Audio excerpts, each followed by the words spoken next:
말씀 나누도록 하겠습니다. 하나님 아버지 감사합니다. 우리 찬양도의 고백처럼 예수님만이 우리의 빛이요 우리의 구원이요 우리의 생명이요 모두가 되심을 고백합니다.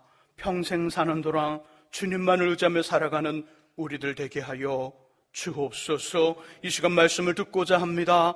성령님, 우리에게 볼 수 있는 눈과 들을 수 있는 귀와 깨닫는 마음, 그리고 깨달은 대로 살아갈 수 있는 힘과 능력을 공급하여 주셔서 말씀에 약속된 모든 것들 우리들 직접 경험하며 살아가게 하여 주옵소서. 예수 그리스도의 이름으로 기도합니다. 아멘.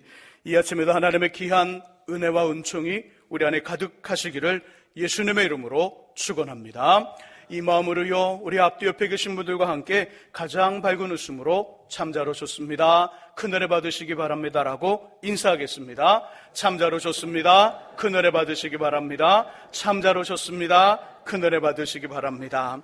이제 서로를 보시고 이쪽은 저쪽을, 우리 저쪽은 이쪽을 손 흔들며 인사하겠습니다. 참자로 좋습니다, 큰은혜 받으시기 바랍니다. 참자로 좋습니다, 큰은혜 받으시기 바랍니다.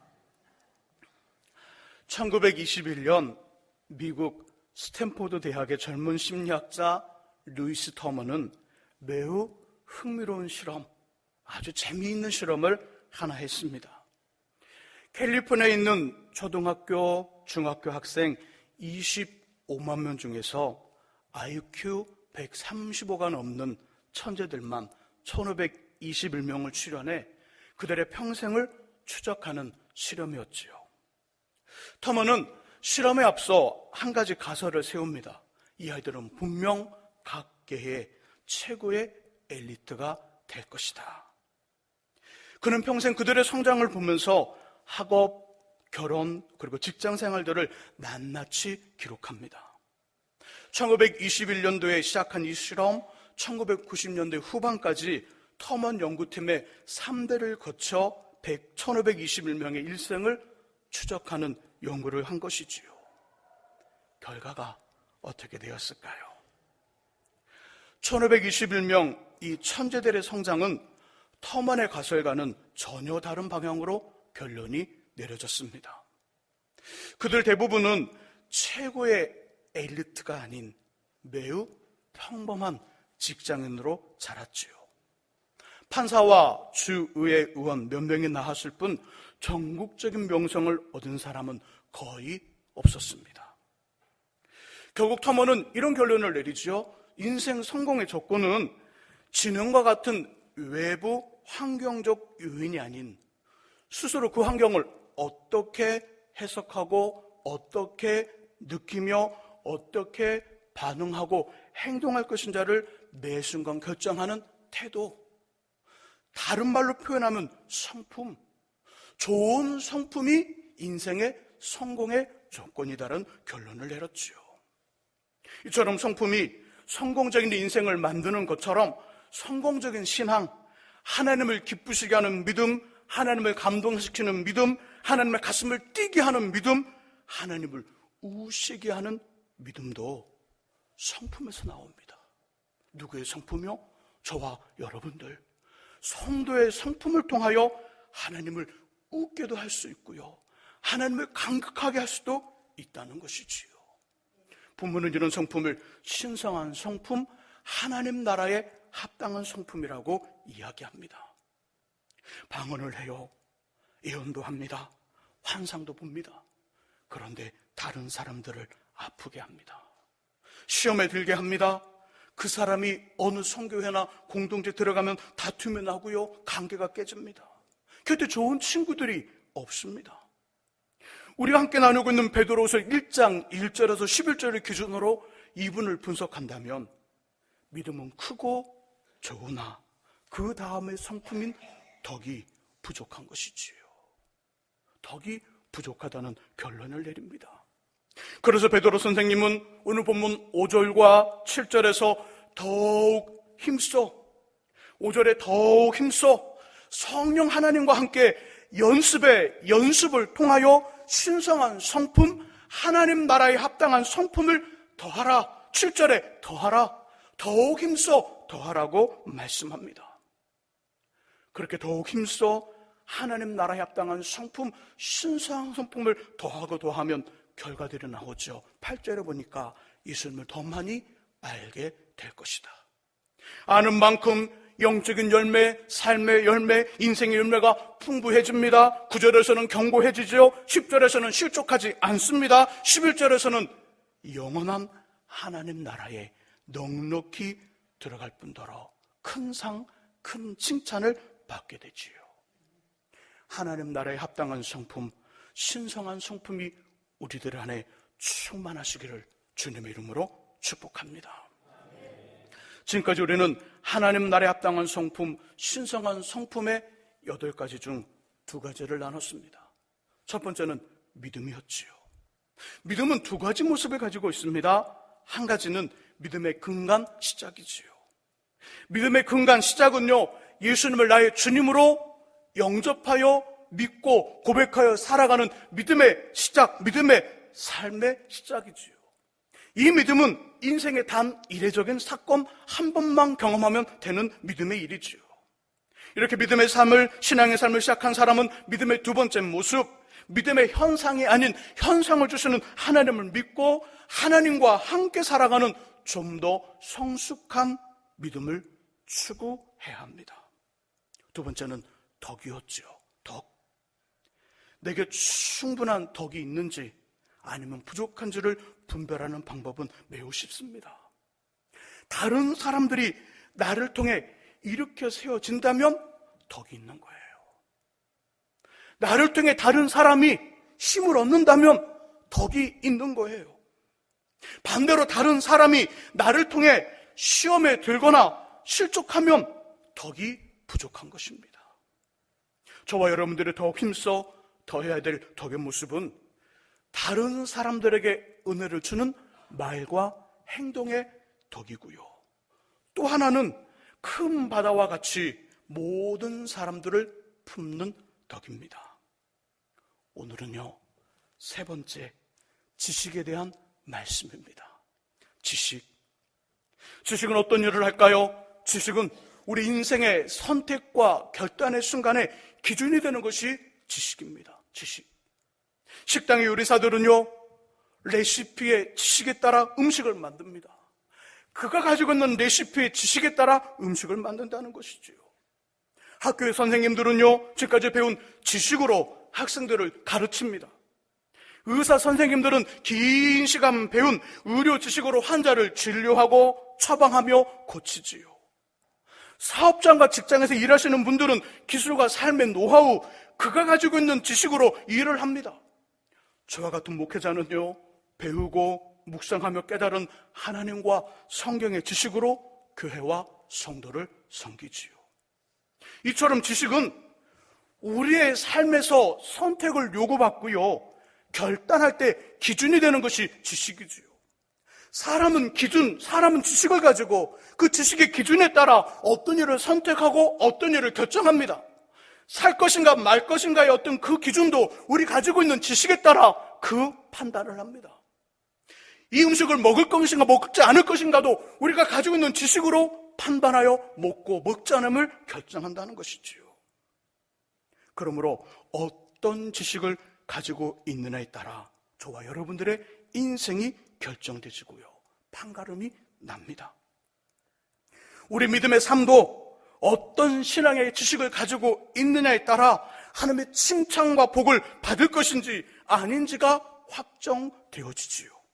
그렇게 지식은 매우 중요합니다.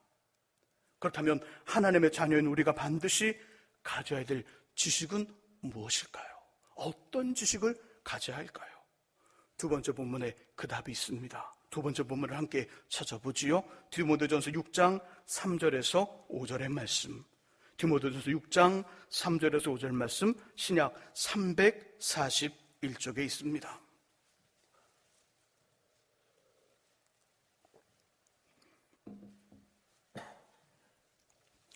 디모데전서 6장 3절에서 5절의 말씀 읽으시면서 성도가 가져야 될 지식을 찾아보시기 바랍니다. 참고로 3절에 나오고요, 세자입니다. 자, 3절에서 5절 같이 읽습니다. 누구든지 다른 교훈을 하며 바른 말 곧 우리 주 예수 그리스도의 말씀과 경건에 관한 교훈을 따르지 아니하면 그는 교만하여 아무것도 알지 못하고 변론과 언쟁을 좋아하는 자니 이로써 투기와 비방과 악한 생각이 나며 마음이 부패해지고 진리를 잃어버려 경건을 이익의 방도로 생각하는 자들의 다툼이 일어나느니라. 아멘. 하나님의 자녀인 우리가 반드시 가져야 될 지식 뭘까요? 3절의 세자. 그렇죠. 바른 말. 바른 말입니다. 바른 말. 바른 말은 어떤 내용일까요? 3절의 처음 부분에 보니까 이렇게 표현하죠. 바른 말, 곧 주 예수 그리스도의 말씀과 경건에 관한 교훈이더라. 우리들이 갖춰야 될 지식은 다른 것이 아닙니다. 바른 말인데 그 바른 말은 다른 것이 아니라 예수 그리스도의 말씀과 경건에 관한 교훈이라는 것이지요. 예수님의 말씀을 알아야 돼요. 경건에 관한 교훈을 알아야 돼요. 이 지식을 갖추고 있어야 믿음의 바른 삶을 살아갈 수 있을 뿐더러 하나님께 칭찬과 복을 받는 믿음이 된다는 것입니다. 예수 그리스도의 말씀 어디에 있을까요? 어디에? 경건에 관한 교훈 어디에 있을까요? 어디에? 그래서 성경입니다. 성경입니다. 예수 그리스도의 말씀과 경건에 관한 교훈은요, 우리가 가지고 있는 성경책에 있습니다. 성경이 있어요. 성경이에요. 창세기에서 말라기까지 39권의 구약 성경은요, 우리를 구원하시기 위해 오실 예수 그리스도에 대한 예언의 이야기입니다. 예수가 결혼하지 않은 처녀에게 성령으로 잉태되어 제 영향을 받지 않는 여자의 후손으로 올 것이라는 말씀, 구약의 말씀이잖아요. 어느 동네 오실까요? 유대 베들레헴.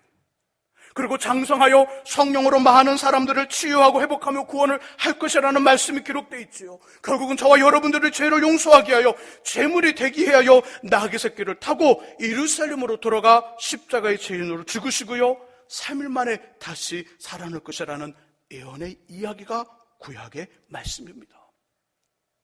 예수의 말씀이 그 속에 담겨 있지요. 하나님의 교훈이 그 속에 담겨 있지요. 신약 27권, 마태복음에서 요한계시록까지 여기는 어떤 내용들이 담겨져 있을까요? 구약의 예언대로 오신 예수님의 이야기, 탄생과 사역과 가르침과 교훈, 죽으심과 부활, 그리고 심판하시기에 다시 오실 것이라는 재림의 말씀을 기록하며 예수님만이 우리의 유일한 구원자, 영생을 주신 메시아라고 말씀하십니다. 그러므로 예수를 주님으로 믿고 있는 우리들이 가져야 될 세 번째 성품인 지식은요, 기록된 성경을 통해 주시는 성부 하나님, 성자 하나님, 성령 하나님에 대한 지식과 교훈의 내용입니다. 이 지식은 단순히 누가 이 말씀을 기록했는지 저자를 아는 것, 이 지식이 아닙니다. 언제, 몇 년에, 어디서, 누구에게 썼는지를 아는 이런 지식을 말하지 않습니다. 성경에 기록된 하나님 이름이 무엇이지? 이거 아는 지식이 아닙니다. 성경에 나오는 지명과 나라들은 어떤 곳인지를 아는 지식, 이런 지식이 아닙니다. 이 말씀이 우리의 삶과 어떤 연관이 있는지, 이 이야기가 우리에게 어떤 영향을 주는지를 아는 지식을 의미하는 것입니다. 성경이 지금 말하고 있는 베드로 사도를 통하여 하나님 주시는 이 지식의 세 번째 성품은 성경의 내용을 그냥 어떤 일반적인 지식처럼 아는 그런 지식이 아니라 이 성경의 내용이 내 삶과 어떤 의미를 가지고 있는지, 어떤 연관성이 있는지를 아는 지식을 말하는 거예요. 바른 말, 예수 그리스도의 말씀과 경건에 관한 교훈, 곧 성경에 대한 지식은요, 어마어마한 힘을 가지고 있습니다. 이 말씀에 나의 삶과 어떤 연관이 있을까? 이 말씀 내 삶에 어떤 연관을 줄까? 어떤 영향을 줄까? 이렇게 성경에 대한 지식을 가지고 있는 이 지식은 어마어마한 힘을 가지고 있다는 것이지요. 성경에 대한 지식으로 충만해지면 본문 4절의 말씀 속에 보니까 교만이 아닌 겸손함으로 하나님께 더 큰 은혜를 받게 됩니다. 5절에서는요, 다툼을 피할 수 있어요. 다툼을 막고 화평을 이루는 삶이 되어 하나님의 자녀라는 칭찬을 받습니다.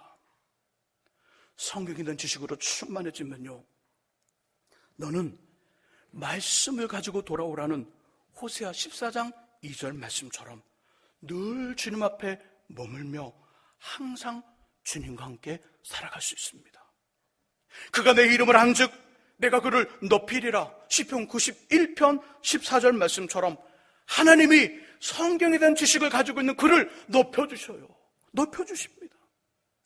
성경에 대한 지식으로 충만해지면 예수 그리스도의 은혜와 그를 아는 지식에서 자라가라는 베드로서 3장 18절 말씀처럼 믿음의 자랑과 성장을 경험할 수 있습니다. 믿음이 자라요. 믿음이 성장합니다. 믿음의 생명이 있는 것처럼 자라고 성장하는 나의 모습을 볼 수 있다는 것이지요. 그리고 지혜롭고요 견고한 인생이 됩니다. 누구든지 나의 이 말을 듣고 행하는 자는 그 집을 반석이 지은 지혜로운 사람 같으리니. 마태복음 7장 24절 말씀입니다. 하지만 반대로 성경에 대한 지식으로 충만하지 않으면 이런 현상이 나타납니다. 이 말씀이 나에게 어떤 연관성을 가지고 있을까? 이 말씀이 나의 삶에 어떤 영향을 줄까? 이런 지식으로 충만하지 않으면 이런 일이 나타납니다. 아모스 8장 11절에서 13절 말씀, 특별히 11절에 여호와의 말씀을 듣지 못한 기갈, 영혼의 기갈이 일어나요. 영혼의 기갈. 목마른 영혼, 갈급한 삶, 비틀거리는 인생이 됩니다. 그리고 이곳저곳을 기웃거리며 자기 스스로 잘못된 지식을 쌓기 시작합니다. 때로는 위험하며 이상한 곳에가 잘못된 하나님이 원하지 않는 지식을 그 속에 품게 돼요. 바울 선생님은 디모데전서 1장 3절과 4절에서 이런 모습을 이렇게 말해줍니다. 제가 디모데전서 1장 3절과 4절을 읽어보겠습니다. 잘 들어보시기 바랍니다. 내가 마게도냐로 갈 때에 너를 권하여 에베소에 머물러 한 것은 어떤 사람들을 명하여 다른 교훈을 가르치지 말며 신화와 끝없는 족보에 몰두하지 말게 하려 함이라. 이런 것은 믿음 안에 있는 하나님의 경륜을 이름보다 도리어 변론을 내는 것이라. 하나님에 대한, 성경에 대한 바른 지식을 갖지 아니하고 갈급한 영혼, 가난 영혼이 되어 스스로 때로는 이상한 곳에가 지식을 쌓기 시작하면 세 가지 모습을 갖게 된다는 것이죠. 다른 교훈, 그리고 신화와 끝없는 족보와 같은 이야기에 마음을 빼앗긴다는 것입니다. 마음을 빼앗겨요. 요즘의 말로 표현하면 다른 교훈은 이런 것입니다. 예수만이 유일한 구원자가 아니야. 예수만 유일한 구원자가 아니야. 예수를 믿는 기독교에만 구원이 있는 것이 아니라 다른 것들도 우리를 구원할 수 있어. 불교도, 유교도, 공자도, 석가도. 도를 믿습니까? 도도. 서울 가는 길이 하나가 아니라 여러 길이 있듯이 모든 종교의 끝은 하나, 구원이야. 그러니까 다른 종교에도 기독교가 말하는 구원이 동일하게 있어. 다른 교훈입니다. 때로는요, 죄를 가진 인간이 하나님으로, 예수님으로 둔갑한 이단 사상들 속에 빠지기 시작합니다. 어떻게 사람이 하나님이 돼요? 어떻게 사람이, 죄 짓는 사람이, 죄가 있는 사람이 부활하신, 재림하신 예수님이 된단 말입니까? 이 말에 넘어가요. 이 말에 누가? 집사님이, 권사님이, 안수 집사님이, 장로님들이, 교회 사역자들이, 신학을 공부한 목회자들이 이 말에 넘어갑니다. 어떻게 죄를 가진 자신과 동일한 사람이 어떻게 하나님이 되고 그 사람을 믿어요? 어떻게 예수님이 돼요, 그가? 바른 지식을 갖지 않으면 이런 일이 나타난다는 것입니다.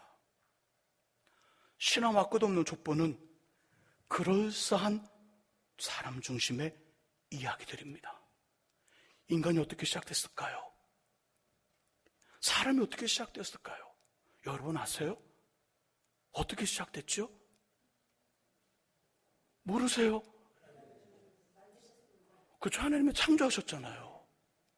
그런데요, 아주 작은 생물인 아메바가 변화되어서 사람이 됐대요. 근데 요즘은 왜 아메바에서 사람이 나오지 않지요? 요즘은 중단이 됐나요? 이런 말을 하고 있어요. 과학 문명이 최고로 발달하면 하나님 없는 낙원도 만들어줄 거야. 올해 귀가 좀 이상해요. 잘 들리지 않아요. 청각에 문제가 생겼어요. 돼지에다가 귀를 쫙 만들어서요, 어느 순간 이식을 딱 해줘요. 그러면 안 들리던 귀가 갑자기 들리기 시작해요. 우리의 심장에 문제가 생겼어요. 돼지 심장을요, 우리 걸로 만들게 해서 돼지 심장을 다 발달시켜서요, 어느 순간에 마취를 시키고 우리 가슴을 딱 연 다음에 돼지 심장을 우리 좀 바꿔놔요. 그랬더니 심장이 건강해졌어요. 그럴싸하지요. 과학 문명이 발달하면 하나님 없이도 낙원을 만들 수 있고 천국을 만들어 줄 거야, 이런 이야기 괜찮잖아요. 들을만 합니다. 이것이 바로 신화와 끝없는 족보에 해당하는 것이지요. 성경에 대한 지식으로 충만하지 않으면 이런 것들에 빠져든다고요. 그래서 성경의 이야기에 믿음으로 반응하는 것이 아니라 변론과 논쟁으로 반응하게 됩니다. 하나님을 가까이 하지 못하게 해요. 사람들 안에서 분쟁과 다툼을 일으킵니다. 결국 모든 세상의 사람들을 향하신 하나님의 긍휼과 은혜를 저버리는 인생이 되어 하나님의 심판을 받게 됩니다.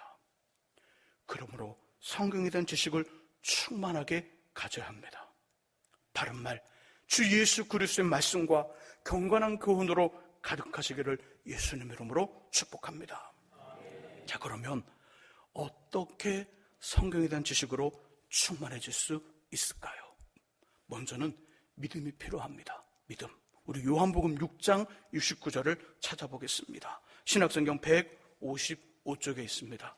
어떻게 하면 성경에 대한 지식 많이 가질 수 있을까요? 우리 요한복음 6장 69절 말씀입니다.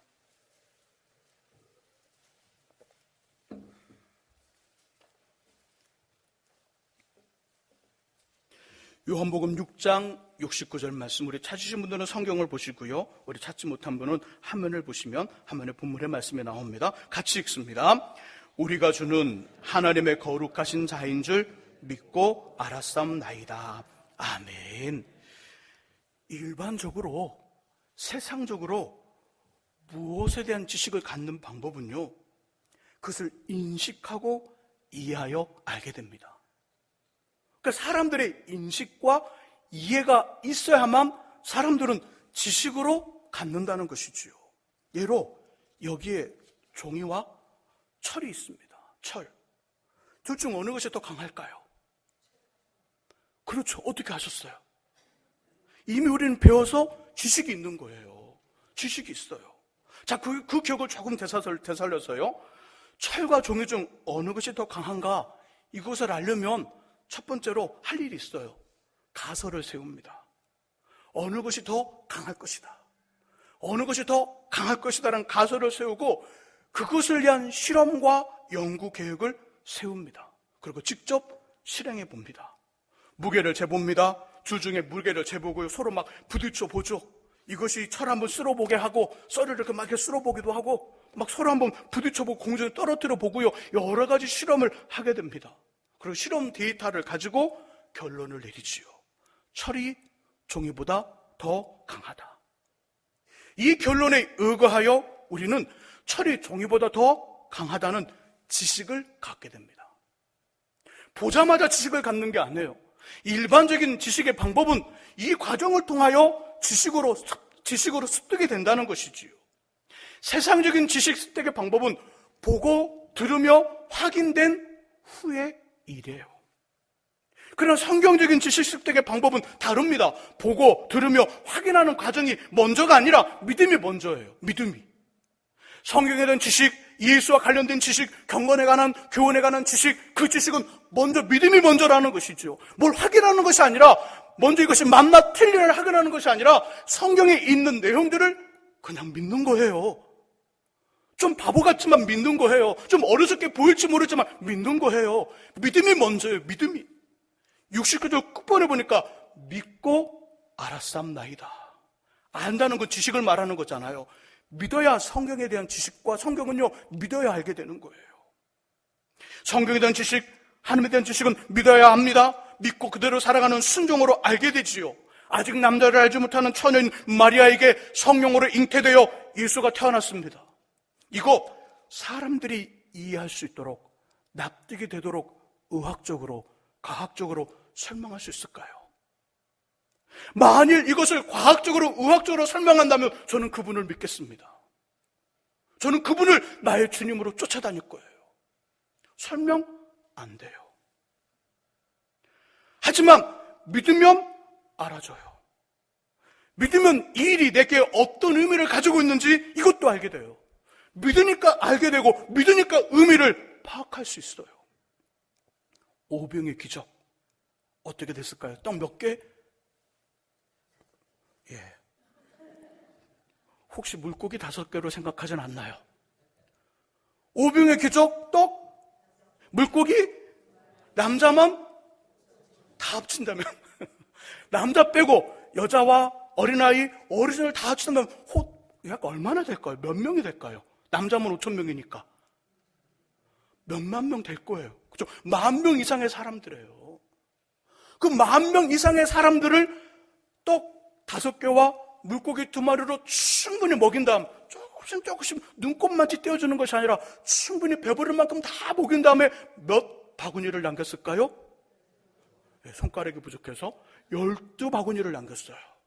자, 이것을 수학적으로, 과학적으로 모든 사람들이 이해할 수 있도록, 납득이 되도록 설명할 수 있을까요?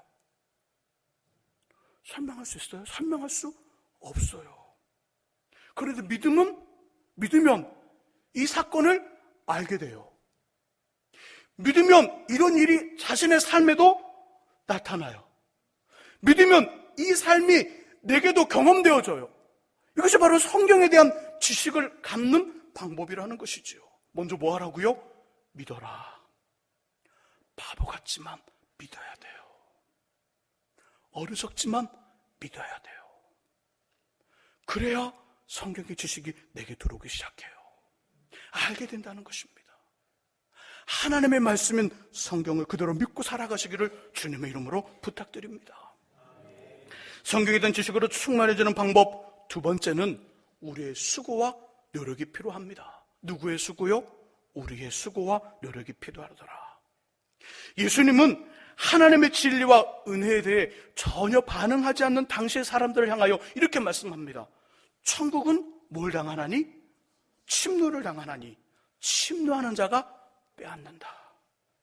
곧 신앙에 대해 열심을 가져라.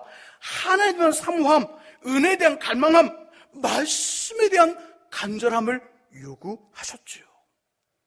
시편을 기록한 시인은 말씀에 대한 간절함을 시편 119편에서 이렇게 표현합니다. 하나님, 제 눈이 피곤할 정도로 말씀을 사모했나이다. 입을 열고 헐떡이듯이 주의 말씀을 사모하였나이다. 물이 부족해 물을 마시지 못하여 목이 가르고 목이 말라 어찌할 줄 모르는 그 상황에서 물이 떨어지는 그것을 바라보고 입을 열고 헐떡였나이다. 말씀을 이렇게 사모했나이다. 이렇게 고백하고 있어요. 말씀에 대해서 이런 사모함을 가진 사람들에게 하나님은 어떻게 하실까요? 시편 107편 9절의 말씀 속에 이렇게 말씀합니다. 좋은 것으로, 성경에 대한 지식이지요. 하나님에 대한 지식을 말하는 것이지요. 좋은 것으로 만족할 만큼 채워주겠노라.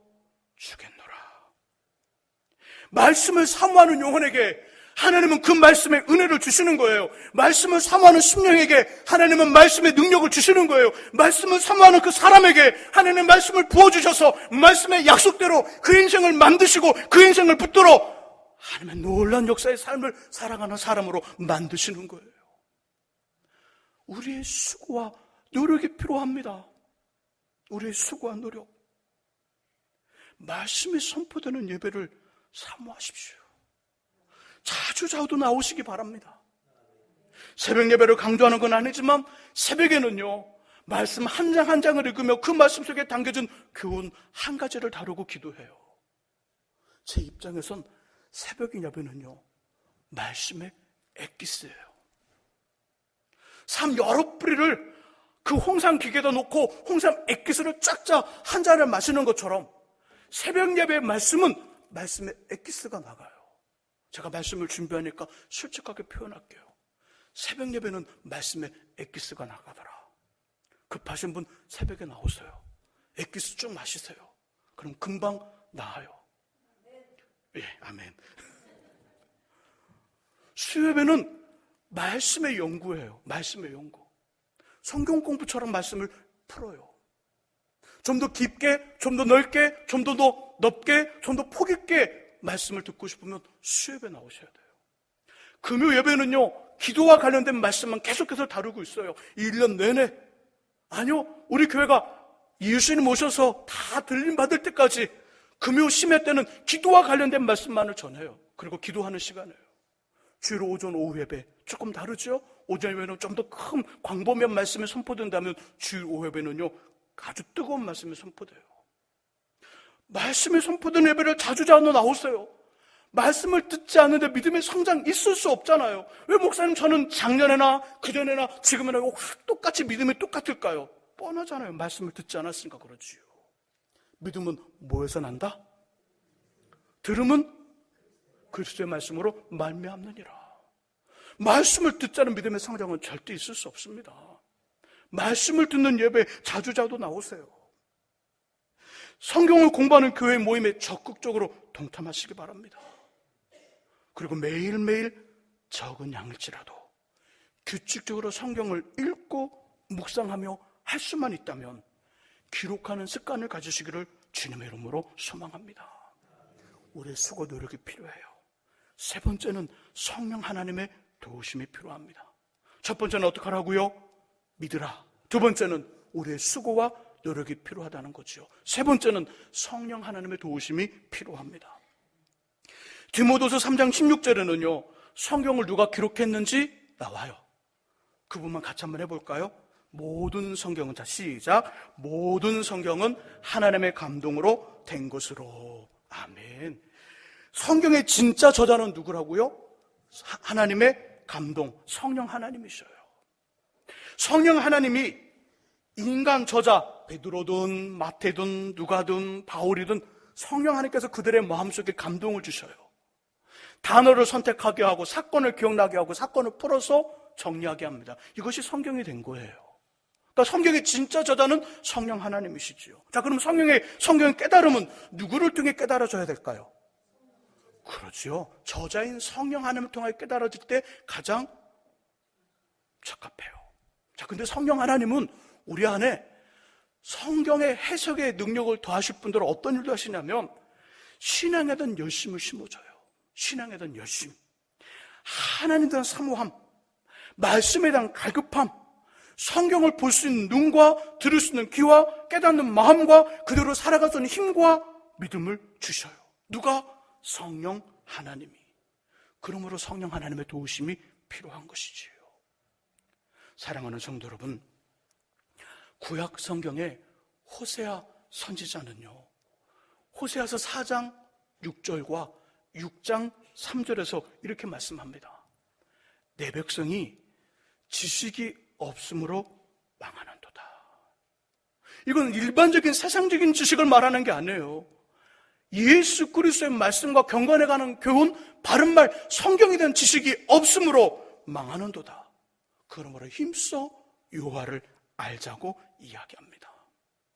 성령 하나님의 도우심으로 성경에 대한 지식, 하나님에 대한 지식으로 가득하여 주님이 높여주시고요, 보장해주시는 든든하며 풍성한 삶이 되시기를 예수님의 이름으로 축원합니다. 기도하겠습니다.